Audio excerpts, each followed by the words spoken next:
നമ്മളിപ്പോൾ കൊരിന്ത് പട്ടണത്തിലാണ്. ഞങ്ങൾ യാത്രയിലാണെന്ന് എല്ലാവർക്കും അറിയാമല്ലോ. കൊരിന്ത് പട്ടണത്തിലെ പരിശുദ്ധ പൗലോസ്ലീഹയുടെ പ്രവർത്തനം വളരെ കഷ്ടത നിറഞ്ഞതായിരുന്നു. ഇവിടെ എല്ലാവിധ ദുർമാർഗങ്ങളുടെയും അരങ്ങേറിയ സ്ഥലമാണ്.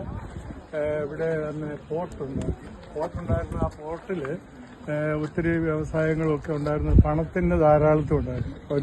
പൗലോസ്ലീഹ സ്ത്രീകളെ കുറിച്ച് പറയുന്നുണ്ട്, സഭയിൽ മിണ്ടാതിരിക്കട്ടെ എന്ന് പറയാനുള്ള കാരണം, അന്ന് പുരുഷന്മാരെ ശാസിക്കുന്ന സ്ത്രീകളുണ്ട്.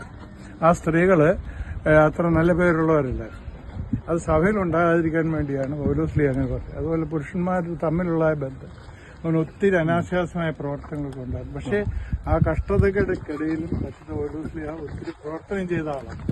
ആ പരിശുദ്ധ പൗലോസ്ലീഹയ്ക്ക് ഒത്തിരി വേദനകളും സഹിക്കേണ്ടി വന്നിട്ടുണ്ട്.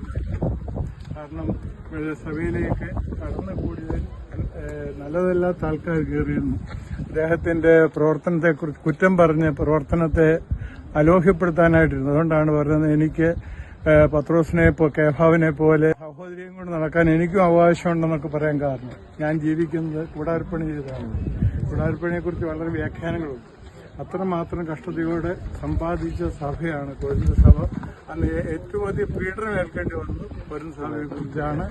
ഇത് നമ്മുടെ സഭയിലായാൽ കാര്യം മാത്രമേ ഓർമ്മപ്പെടുന്നു. എന്നും നമ്മളിവിടെ